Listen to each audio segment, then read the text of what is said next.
What you want me to edit? We are now live. Apologies for the double-clicking incident earlier that resulted in our record-breaking shortest podcast of all time. We are now live again. We don't know how this happened. A button that should have been clicked once was clicked twice. But let's put that behind us. Hello and welcome to LDO 415. Joined this week by everyone's favourite Harry Kitten. Hello. Him. Our Lord and Master, Frank.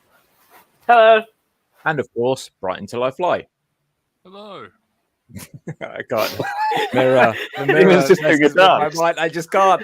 It would be so cool if I could figure it out, but my brain goes. Because No, we're in I'm not gonna different let you. positions I'm not now. gonna let you. Me and you have swapped places since the first time we did this stream. There you go. That's better. Too much. Right now he's up there. I see. I can just about. Oh my word! It's lucky I don't have to comb my hair anymore. I'll be in trouble. Okay, so on a lighter note, it looks like we had a remote ID document or something nudging everyone in the gentle direction of with a lot of sort of ums and ahs and ask for public opinions. And Frank has read it all. Yeah, definitely read every word. I am fully briefed on everything and know everything that is happening. That is. I've entirely also how read this it, is so working. it's not entirely up to Frank. Yeah. Well, I didn't do the required reading, so please explain it to me in ways that a can't simpleton read. can understand. Well, I think it's some context to begin with. So this is a consultation that's been opened up by the CAA, the Civil Aviation Authority, which is sort of the UK body governing aviation. They have said you have until the 7th of September, I think it is, bearing in mind it is currently the 10th of August, the 7th of September, to tell them what you think we should do, or what they should do about laws governing unmanned aircraft in the UK. Because in case you hadn't noticed, sort of if you think way back when, before there were any rules, there were rules, but before there were any rules anyone cared about governing unmanned aviation in the UK, there was a draft set of rules by the European Aviation and Space Authority, and that sort of came out. Everyone looked at it, went, "That's stupid." There was a consultation on that. That got changed, and that became sort of some draft rules. They became some rules. They were about to come into play, and then Brexit happened, so we're not following those rules. So then we said we're just going to copy and paste the European rules and do what they're doing mostly. And then it turns out that actually they don't make any sense anymore for various other reasons. So basically, they all depended on new hardware existing that doesn't exist. So technology hasn't moved as fast as the law in a sort of way, which is not usually how that works. Magic. Yeah, so they've gone, okay, those rules that we were hoping to have copy and pasted and let happen, we can't do those anymore. We're throwing them away. We're going to start again. That's not entirely a fair assumption from what I can see, though. Just because the rules haven't been adopted, they are still law in the rest of Europe, and large companies are still using those European laws. Oh, yeah. What we've done is gone, well, we're not part of Europe. We better rewrite anything with the word Europe in it to now say UK in it. So instead of having their laws, we've now got to come up with our own laws. Yeah. And because people are kind of have too much time on their hands, they decided instead of just copy pasting, that they'd start the entire process from scratch and have a completely new set of classes and terminology. So within this document, what was wrong with the current set of rules we have? Because we do work in a set of rules, don't we? Quite sensible rules about not being within 50 meters of people and not going above 400 feet and that sort of thing, and like having a spotter, of course. Yep. And, well, so apparently those rules are confusing, and instead of just clarifying them, people have decided the document seems to suggest that it's better to start from scratch instead of clarifying. Any long-term listeners of the show have paid attention to anything of what I've said, which is probably Win, I guess, and probably no one else. I listen to you, Frank, Lord and Master. You'll have noticed that the rules started out being very, very simple, and then they realized that like model aircraft exist, and then they got a bit more complicated, and then they realized that drones without GPS exist, and they got a bit more complicated, and then they realized that like paper planes exist, and it got even more complicated, and then they realized that like people want to use commercial drones for crop spraying things. Basically, you just ended up with getting more and more edge cases, and it got a very, very complicated thing. So what started out as being a nice A5, this is all the rules in a nice, visible, understandable leaflet, ended up, it's now like tens or hundreds of pages of documents that you got to kind of get your head around to actually know what all the rules are. So I can understand them wanting to go, this is a bit ridiculous. The police aren't going to read all this. The people doing it aren't going to follow all this. We should try and simplify it. What they've been trapped by is the term drone, both meaning a tiny whoop that could be 30 grams, and also a commercial crop sprayer that could be, half a ton. Yeah.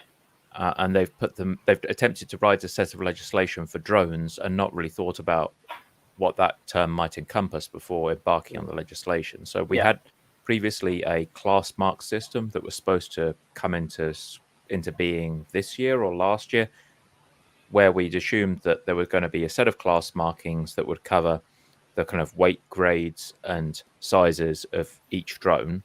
And those class markings would cover pre-built drones, and they'd be stamped from the factory, and they go past a set of validation that would make sure they were fit for purpose, and they'd have safety equipment that fitted in with that class.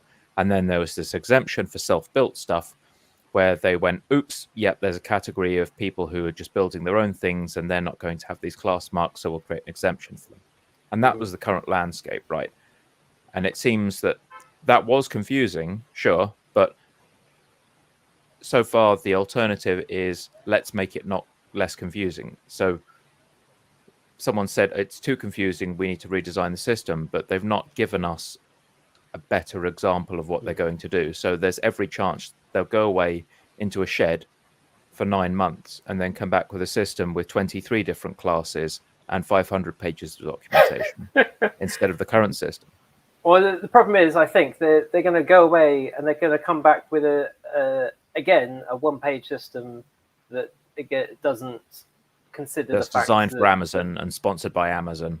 Yeah. Well, yes. I mean, remember, like this is very important to remember when you're responding to the consultation, which I think everyone should do. But we don't entirely have.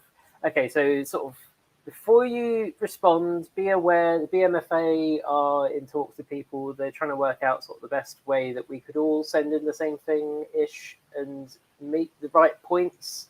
And, they're going to come out with some advice for what's going to be the most constructive way of responding to this consultation. So be aware of that before you respond. But also, if you're going to ignore that because you don't want to follow the BMFA, which is fine, make sure that you remember that the person on the receipt, like you're not on a soapbox declaring this to a big grand jury of people who just want to squash you. You're not taking it to the man. Okay, you're sending in an email, and there's someone who is sat in a cubicle somewhere who just wants to pay their bills, who probably got their job because they, heard a Spitfire flying overhead and got inspired by aviation or watched Top Gun or whatever. They have some interest in aviation, or at least said they did it in an interview at some point. They want, they have dreams of flying, and they're now sat in a cubicle in a glass-walled office, just staring at the emails that you send into them. Remember, that's who you're talking to. So don't tell them that they're killing the hobby, because they probably don't care. And it's, what they're looking for is constructive suggestions. What they're also looking for is constructive suggestions that lots of people make. That is the other thing. If you get lots of people having nice, short, concise, brief things that say a lot of the same points that are nice, clear, and understandable. What might be a sensible and rational retort that would, resonate with a large audience? Well, for example, model aircraft and drones are a cheap way into aviation and engineering And STEM. and STEM and all of that, all the things that the ministers are going to want to support, who are ultimately the cubicle workers' bosses, your MPs. So the things they're going to want, they want to support STEM and engineering and all of that kind of thing, British business, all of that. Oh, I know, yeah, exactly. Brexit Jack is rock hard right now. Yeah. And so they're going to want to support all of that. Currently, drones, model aircraft, cheap way into it. It's fairly low barriers to entry. You can go to a park to do it. You can buy a thing for not very much money and go and do it. You can find people that are doing it. All of that. If all of a sudden you have to have this electronic conspicuity bit of gear and this proprietary bit of hardware to do something else, it's going to make it very expensive, and it's going to raise that barrier to entry and harm the industry, harm the economy. It's going to be bad for all the things the ministers are talking about. That sort of thing is probably going to be more constructive than "you're killing the hobby," because they don't care. So that's possibly something to think about. But because the consultations have had an effect. So with the ARSA original proposal, that ended up being changed a lot before it actually became any rules that anyone had to follow. When the UK drone register, they had a consultation on that. A lot of that responses to that were not very constructive. Basically, the only thing that I can remember coming out of the consultations for that was the minister at the time got involved and said, I know about the CAA costing people lots of money, so I'm going to reduce the price from whatever it was, £12 to £7.50 or something, which made such a difference. But the point is, the consultation was read and listened to and did have some kind of an effect. So it isn't just a waste of time necessarily.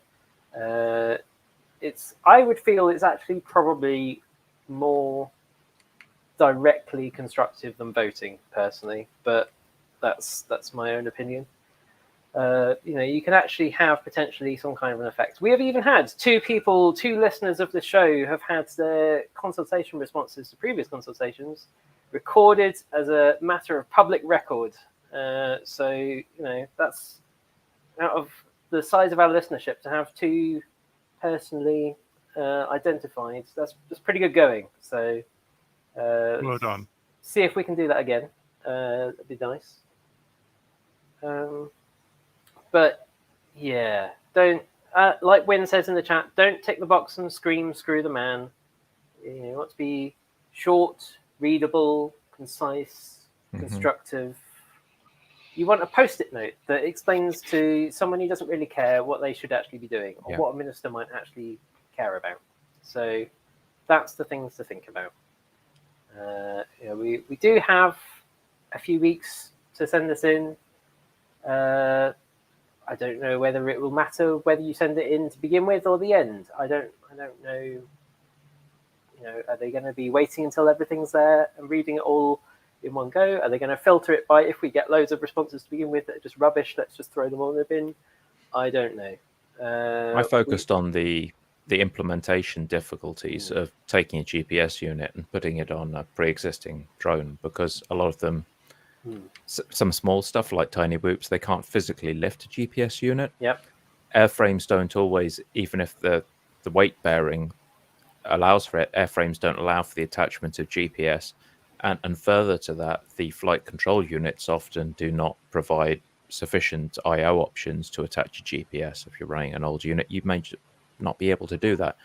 Coupled with the fact that you're dealing with people who built their own hardware, for whom spoofing a bunch of remote ID information is just a bit of a giggle. So what are you going to achieve? You're going to ask people who would normally behave themselves to police themselves, and you're going to end up with a couple of clowns who create, 20 different drones that are all fake, flying around in circles or drawing cock and balls in the surrounding area.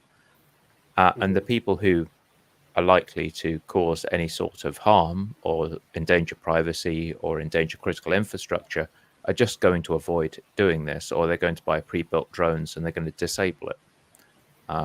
So what do you gain at the end of the day?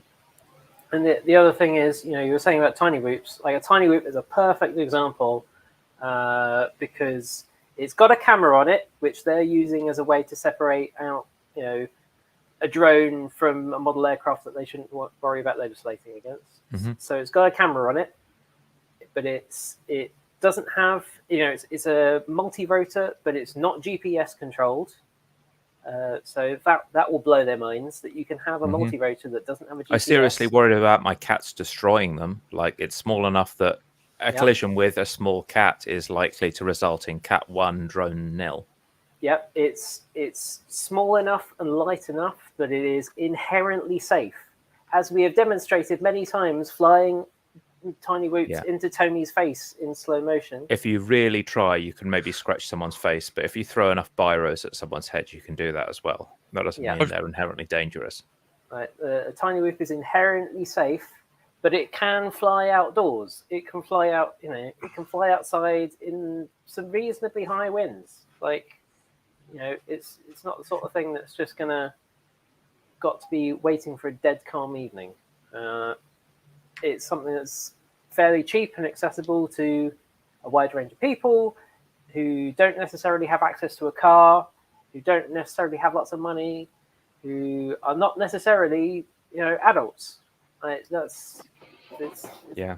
a perfect example of the sort of thing they need to be aware of and be thinking about. And that follows from a point in the survey where people were very confused by the classification of some parts of it didn't apply to toys, and they were under the impression that if they bought something as a ready-to-fly kit on Amazon, and it was, a tiny whoop, maybe it weighed under 50 grams, that it was a toy.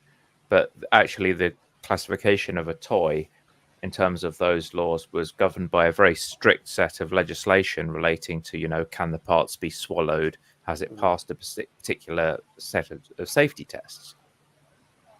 Which these kits weren't meeting. Yeah, well, a tiny whoop is not going to meet a toy legislation. The toy legislation is amongst product designers, toy legislation is like the highest level of like there's medical grade and there's toy grade. And those you give this to a toddler and they'll still be alive if left in a room for 30 minutes with the product.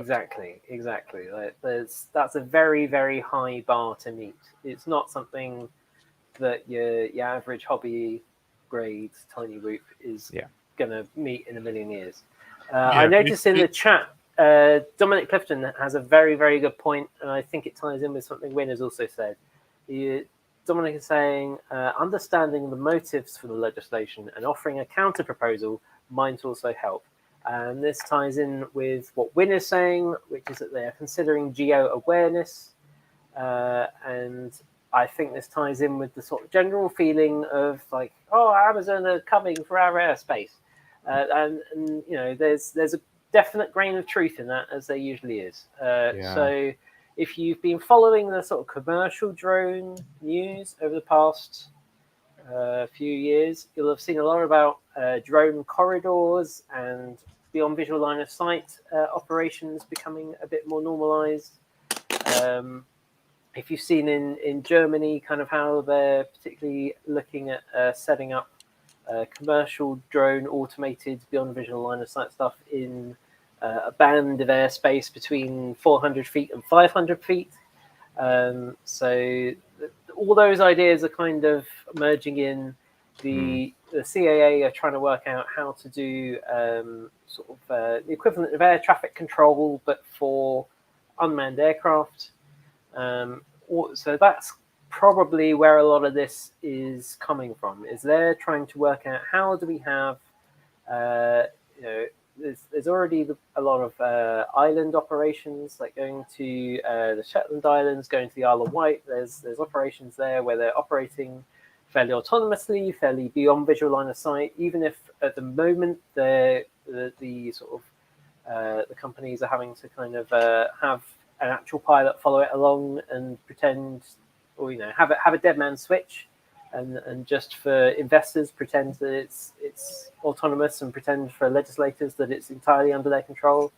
So that I imagine that's a lot of what's the thinking is behind this, is that they're trying to go, okay, how are we going to have a load of drones going from point A to point B without someone actually driving underneath them, and how to do that safely, like we've been seeing with the zipline stuff over in Zimbabwe. If you've seen Mark Rober's channel doing a nice big deep dive on that, as we have Blue Owl talking about, there's a lot of that kind of thing going elsewhere in the world. The UK is going to want to kind of get in on that. So how do we manage that in the UK? That's a very rational argument, and there's a lot of good points to be made. Yeah. Unfortunately, whenever drones hit the news, it tends to be with the mass hysteria. Think of the implications to national security. Oh, someone saved the children, sort of big drama hysteria events. Exactly. And those are the headlines that move the needle politically, not rational thinking about innovation and technological advancement and STEM opportunities. Yeah, there's another. Sorry, I was just going to say, there's another problem with this document, and that's the fact that, you can, I'm a little bit cynical about replying to things whether I feel they're being ignored anyway. But where they write stuff about remote ID, and they talk about like how, and I'm just speed reading it, they talk about how the police are having trouble identifying the perpetrators and remote ID is going to solve it. The fact that they don't acknowledge that if someone's doing bad stuff, and we'll put it in terms we can understand, like, okay, someone's going to rob a bank. You'll notice they didn't use their own car because you could get them with the registration plate. And obviously, someone intent on doing something bad, i.e. the bad actors, as we call them, isn't going to register a drone or carry. In fact, they're much more likely to go down to the woods somewhere and try and, if they're really clever, they'll grab someone else's remote ID. Very glad you brought this up. So we could certainly feed that back, but the fact in the document, these, people writing this, who I'm sure are quite well paid and well respected in the industry, can't see this. Worries me. It's like it's been written by children. And also, what happens if you give a nice expensive toy to your kid and they go off somewhere beautiful to fly it, and they advertise their location to someone who comes up, punches them in the head and steals their drone? That is a very relevant point to make. But back to let's take your bank robber analogy. So it's very, very hard to identify when someone has a swapped license plate on their car. But if it's very hard to find the bank robbers. But if you stop someone, if the police think they know who it is, but they're not sure, and they can't prove that they did the bank robbery, but they can prove they have some stolen plates in the back of their car, now all of a sudden you can charge them for that. That's what they're talking about. They're saying it's easier to prosecute someone for having a drone that's had its remote ID disabled or doesn't have remote ID and they've clearly been flying it, than it is to prove that they've been flying it over the prison 2 miles away. That's what a they're switch about. that you can make with a car. You've got to get a screwdriver. You've got to have another set of plates. With an electronic system, you could just run an app on your phone and change it, and then change it back when you're done. And I'm How sure is it? The problem is that is any trail of evidence? We have to rely on the police having a good suspect to go and search. If they're sort of saying, okay, someone was, it's the old argument, someone's flying this drone dangerously over the park, and perhaps there is a guy in the park and he's flying safely using his remote ID, and there's a guy not using remote ID harking about. It's going to then come back to the guy that's doing it lawfully, and it's the old let's punish the people that are doing things right, because the criminals aren't stupid enough to. And the remote ID systems as well. So for all this hassle of implementing it, it's a beacon system that's based on Bluetooth, right? And with all the best will in the world, Bluetooth range is for shit compared to the radio link systems that we use. So you're not going to have the same antenna on your Bluetooth module broadcasting your ID as you are with your control link. So you're going to be at a distance where you can control the drone, where, you know, people receive a notification there's a drone flying there that's nowhere near you anyway. You know, you might only be able to get the Bluetooth signal for 100 meters around the quad, and you could be flying from 10K away. So how is this helping anyone, you know? But like you say, this is a sort of technical level of implementation that they're not going to be worrying about at the moment. They're going to be working out what's the kind of concept of legislating this that we should be working on now. We'll work out the details of the technical implementation later, which is clearly what they've done previously. It hasn't entirely worked out particularly well for them, but that's what they've generally been doing. Yeah, we'll just there's change that the laws phrase of about physics keep later, trying it'll the be same fine. stuff over and over again and expecting a different result is Yeah. a sign of madness. I'd just like to point out that, like, you know, so many people got pwned regarding the electoral record, and nothing was done, nothing was said as well. And I'd just like to, you know, like, how secure is that CA list? Yeah. And then I do like the fact that they said, "Oh, sorry, we found out that your data got stolen 2 years ago, so be careful about your data." It's like, we didn't lose it. You did, and now you're telling us 2 years later if any dodgy transactions happened over the past 2 years. Oops, be careful. yeah. And like the other side of it is, I think maybe we should get, you know, like those foam waffle bats. Maybe if this does come in, a group of us should just drive round locally, find people, hit them with the foam bats, and be like, "We're pretending to be robbers, and we've just beaten the shit out of you and taken all your stuff," and then just go around harassing people flying drones. Because it's almost like a giant beacon for, hey, we've got expensive stuff. Where's Come the banner? steal it in the middle of nowhere. Any views expressed? Any idea? That's come up again. A personal may not threaten the view of others. Leave it running, mate. Leave it running. Do you know what I mean? It's just like, it's almost like, you know, we're gonna remote ID the Seracol vans, so you know where they are at all times. Yeah, And well, when the again, units the become same- available, just you know, give them to all the little bored kids in Peckham or whatever. They can slap them on whatever they want, people's cars and things. Just have them driving around, have a merry old chase going on.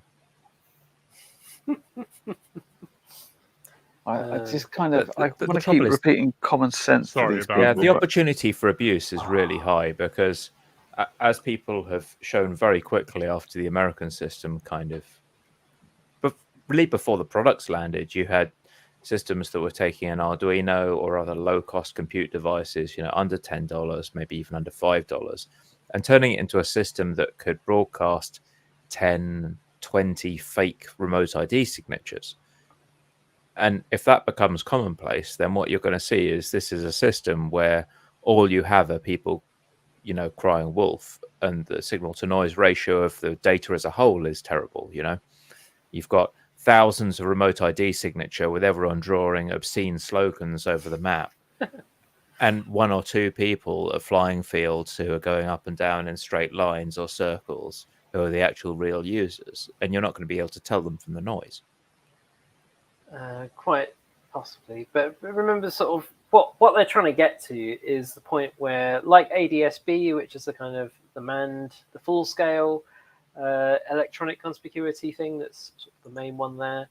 So if you've been on to Flight Radar 24 or ADSB Exchange or anything like that, you'll see, you know, so there's a transponder on the aircraft. It's transmitting its location and its height.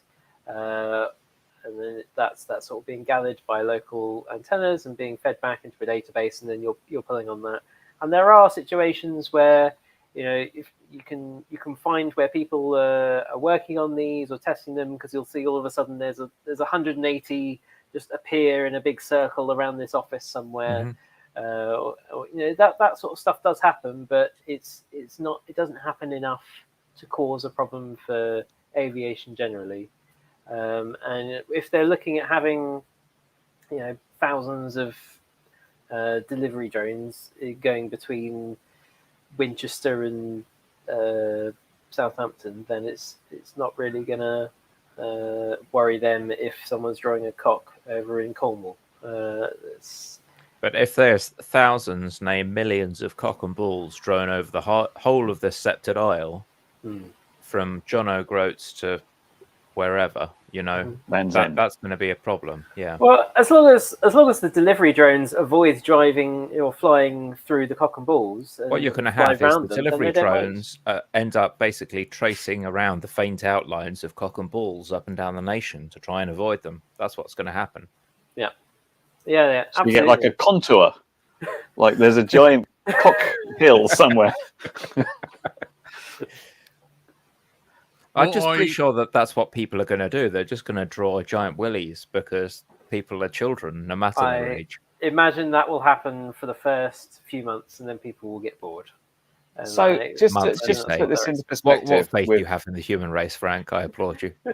With Remote ID, I take it we can still do stuff like paragliding, and there's literally no legislation. You can just go off and fly around and do whatever you like. Well, in which case, could you do drone flying whilst paragliding?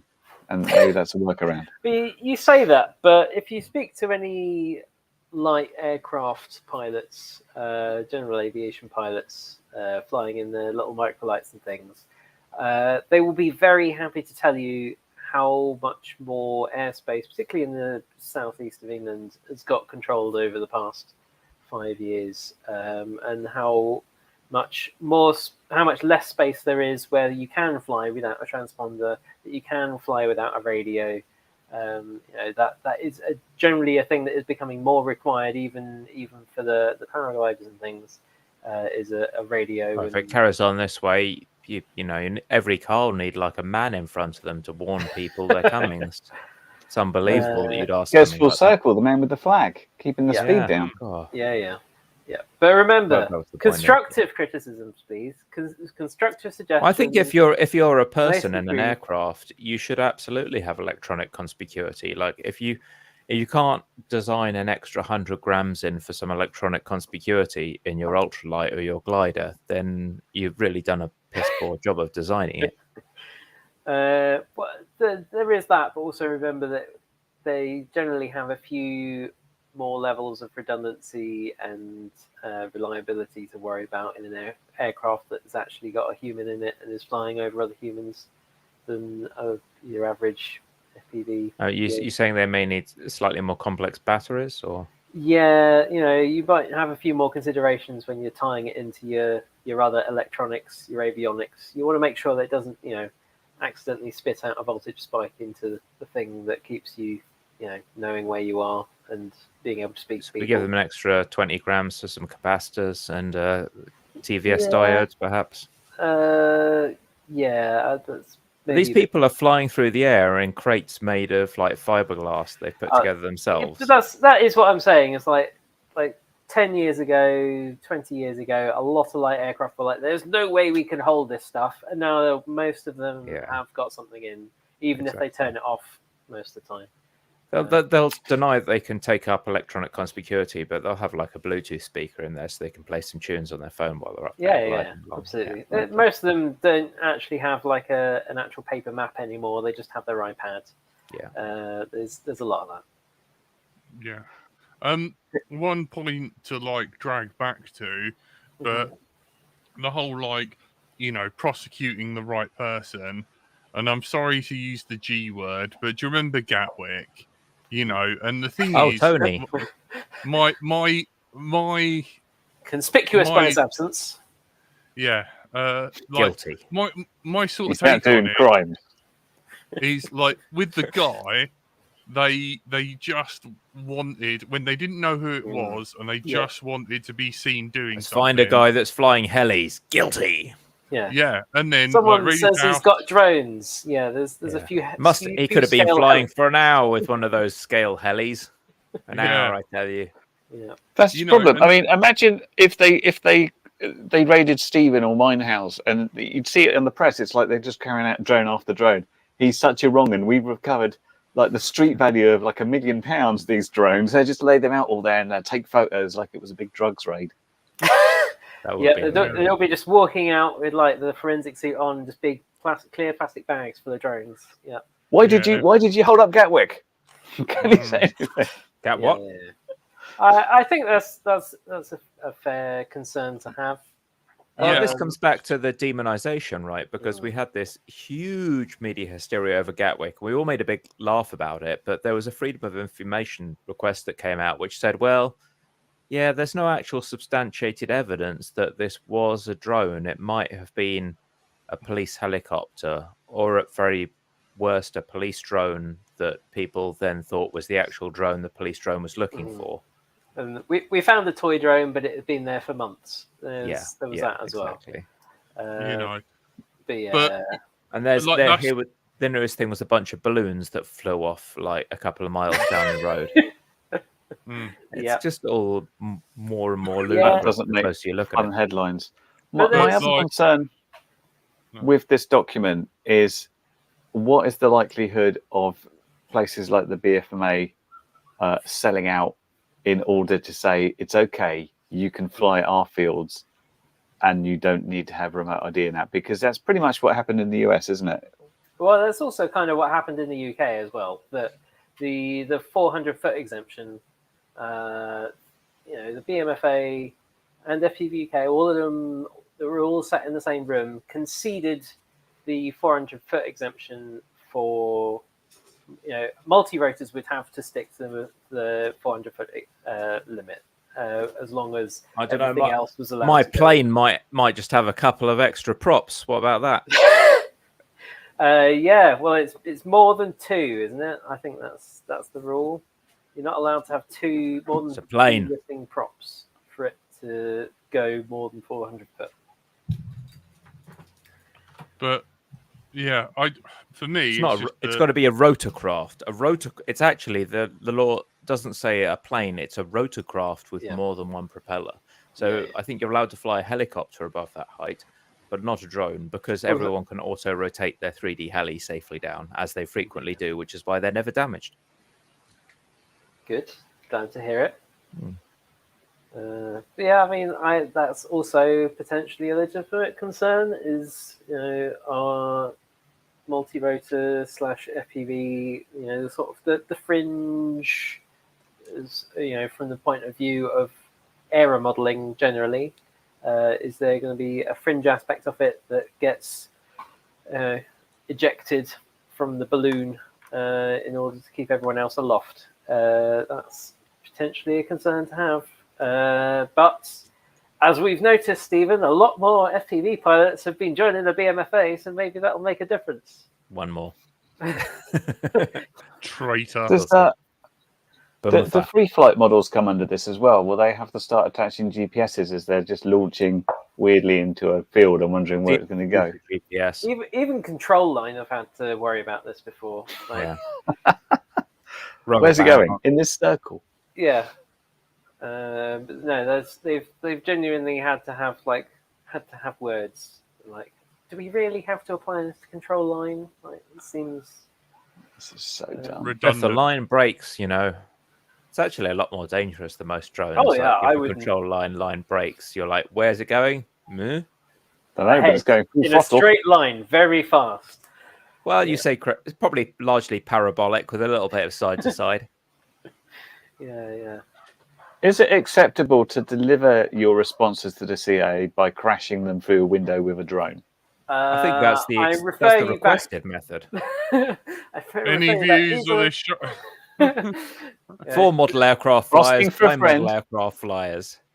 There's going to be a human being on the receiving end of this who is probably vaguely interested in some kind of aspect of aviation, probably not our side, but because there's a lot more to aviation than us. Oh my word!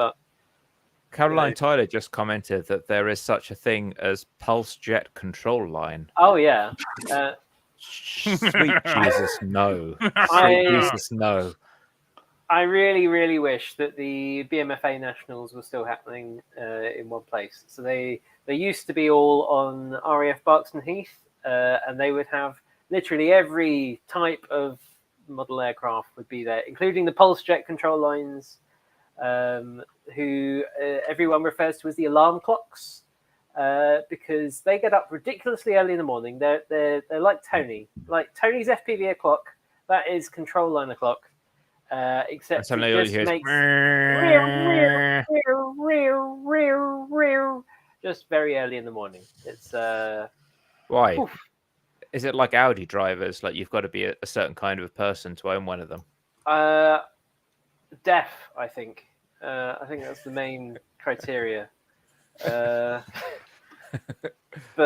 I mean, they're very impressive. They go very, very fast, and they're very. As long as you can very hold loud. on to them, I imagine the risk of letting slip the line would be They're heightened. sort of enclosed in these kind of mesh circles. Okay, that's something, I guess. Yeah. I'm still not sure I'd necessarily trust a pulse jet, even if it was enclosed. I think you can just stop at the sentence, I wouldn't necessarily trust a pulse jet under any circumstances. True. Yeah. Man, lipo fires seem reassuringly homely and comfortable after hearing about all this. Yeah. Wonderful. I mean, lipos don't glow under normal use. No, there is that. Yeah. But yeah. There's definitely been there's a lot out there. Let's put it that way. Bad. We're all doomed. The end is nigh. And, not all doomed. It's Dom fine. suggests that you make your delivery to the BMFA with a heli or fixed wing. That's the approved method. Yeah. Remember, as a human being on the receiving end of anything you send them. Look, are you related to them or something, Frank? You're defending them a lot. It's not a human being, it's just a DJI Matrice. They're very literally. We might just be using AI just to go through all of this. And I mean, I would. I wouldn't want to read everything that. Oh my God! Can you imagine the screed. Oh my word! How many walls of text do you think they get an average day from people with nothing else to do? There's a lot of people, particularly at the moment. Like the weather has not been great. There's a lot of people with a lot of pent up anger and frustration about not being able to fly their models. Can you imagine what's going to come out of that? Whew. Yeah, I would not want to be spending my day reading all of that. That would require a lot of trips to the pub. Shall we end on a light note with something slightly different? Please.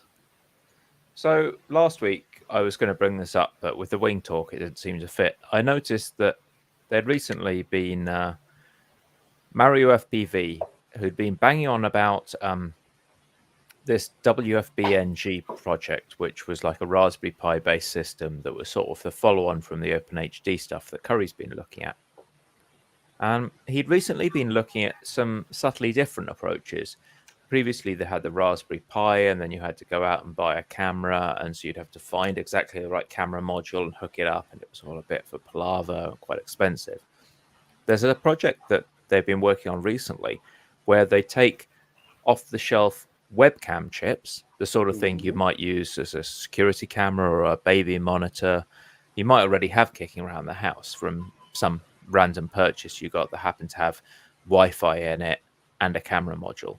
And being able to flash these and repurpose them as FPV cameras in much the same way as we originally started out FPV, taking security cameras that were analog and had transmitters in them, repurposing them, putting them on aircraft. What they're doing is they're taking cameras that are used for security purposes around the home that might be running power over Ethernet or just like a 12-volt power or something in them, and taking them and putting them into FPV systems. And so there's this open IPC system which has an FPV fork, I guess you'd call it, where you flash your existing webcam and you turn the entire webcam, sensor, CPU, network controller into a kind of a standalone system. You just plug an antenna into and off you go.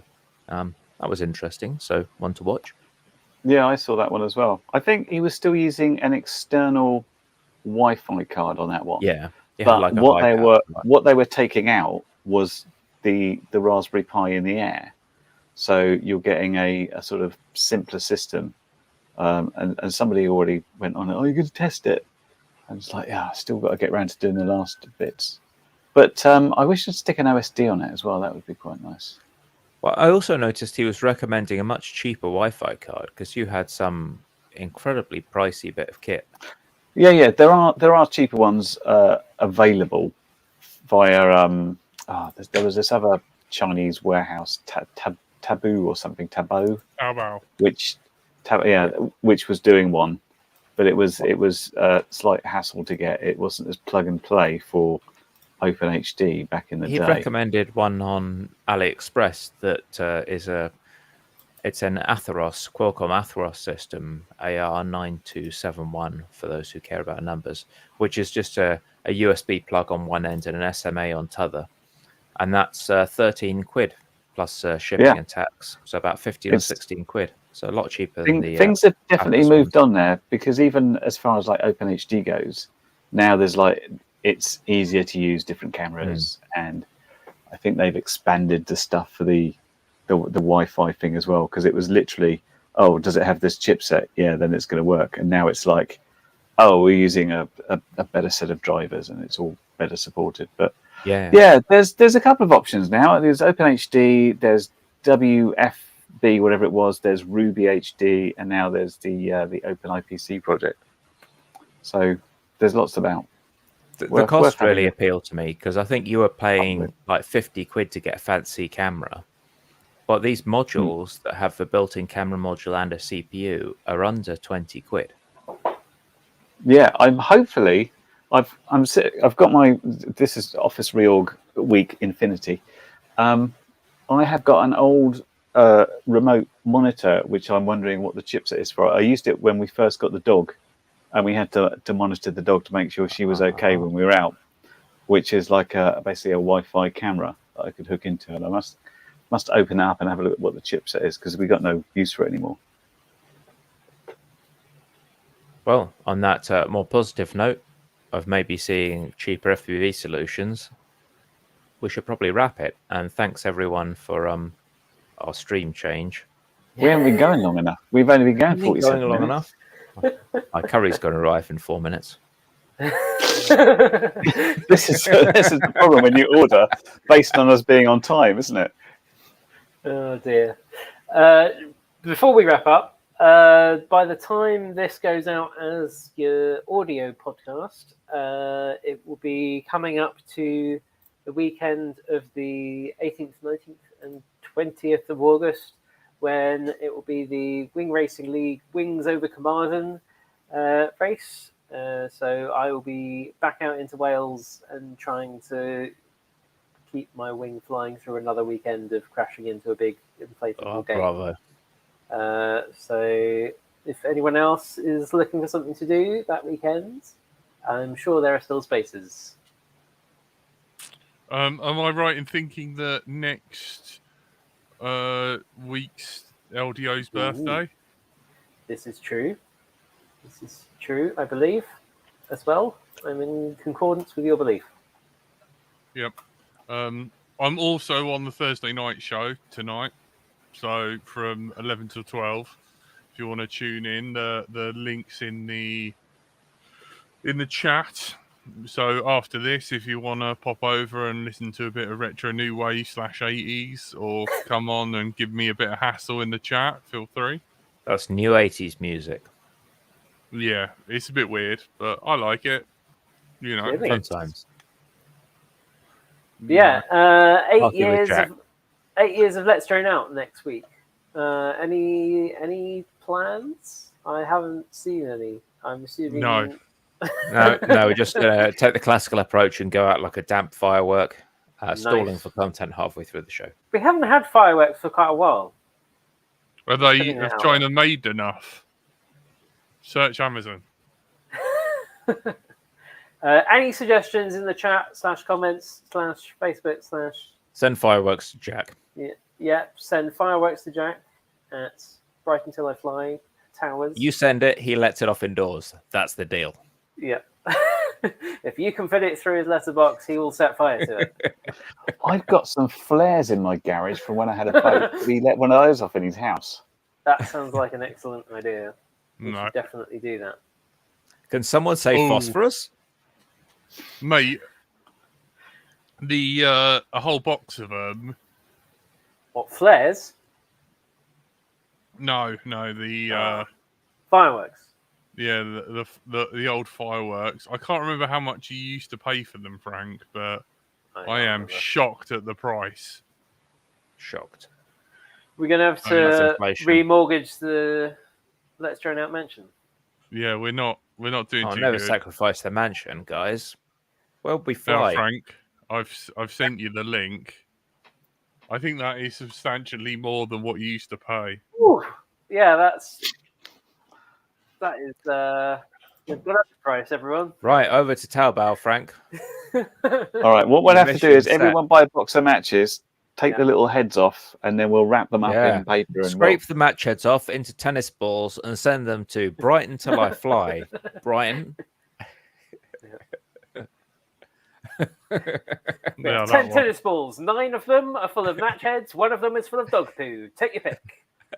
Oh, I'm getting dog poo every time. Oh, a sad information for our listeners. Apparently, the legendary dog poo bin of Andy RC has been removed It's been posted No. to Jaska right until I fly in towers. peace. No, when did that happen? How? Today? We don't know. Picture The council today. stole away this important landmark. I don't think they even noticed the sticker on it. They've replaced it with another one that's right next to Andy's house instead. Yeah. I'm devastated. Right, I'm writing to them instead. I realised, don't they? There was no consultation about the dog poo pin. It was just Yeah, I taken. know. It was a religious Cultural landmark. that people would pilgrimage to. Do they not understand? Also, you could raise things like, well, where the dog's going to shit. And clearly they don't shit in the bin, but you pick it up and put it in the bin. You don't pick up the dog and hold it over the bin, Curry. I mean, if it worked that way, it would be a Squeeze the lot dog. easier. A lot That easier. would be good. You're not squeezing the dog hard enough. It's just give up. It works like a sort of Nerf gun. Yeah. Toothpaste. Do you not understand how dogs work? Thought I did, but now I'm not so sure. They're not that I convenient, have. mate. If they were, they'd be a lot more popular. I have received the last 2 batteries I need for the 4-pack, the flame 4 copter. parallel 4 What's this? series. And now 4S, Bot Grinder's 4P. gone and beating you to it. 4S4P will just average out the capacity. That's the theory there. Average out the cell health, average out the capacity. 4S4P, everyone's a winner. Okay. All What are right. you flying with this? I don't know yet. Someone I don't needs know. to. You, I'm sacrificial I quad. think we I've should got some give you back sacrificial quads. the little spicy copter LDO mascot Yeah, with its orange props. yeah, maybe. Right, come on. See us out. Yep. I think we're Thank done. you. there's a curry arriving Put a fork in it. It's and done. a curry leaving. Thank you, our amazing Patreons. You keep us alive. You are fantastic. We love So you. with all. more enthusiasm, they're the only reason that we're clinging on here. I don't think you appreciate my levels of enthusiasm, Jack. I was giving it 100%, mate. That's I can't- sincere. Can't give it any more without cracking want my you- voice. I want you to sound like you're within millimeters of sucking them off, or like It's beyond climaxing millimeters. them. Don't understand what's happening now. Jack, take the mic. You understood what's happening? Hello. No, the wrong one. thank The you. other one. The other Well, one. what? Goodbye. Press No, the other go on. button. We need the other button on a Jack control board. We hit the wrong one. No, hang on. No, yeah, Hello Stephen, and come on. welcome to Let's Drone Out. Thank you Twice to our wasn't wonderful enough. Patreons. You have been joined by everyone's favourite, Curry Kitten, Bye. our Lord and Master, Frank, No, that's me. Hello, bye. and the inimitable Brighton Till I Fly, Jack. I don't know what that means, but thank you. And me, the man with the silly facial hair, Stephen. been great talking to you all. Have a lovely week. Catch you next time. Bye. Thank you. Good Bye. night. I'm over on Bye. Thursday night show. Tune in. TheThursdayNightShow.com. Yeah. Bye. Bye. You can both hit the button this time. It's fine. No, I'm not touching it.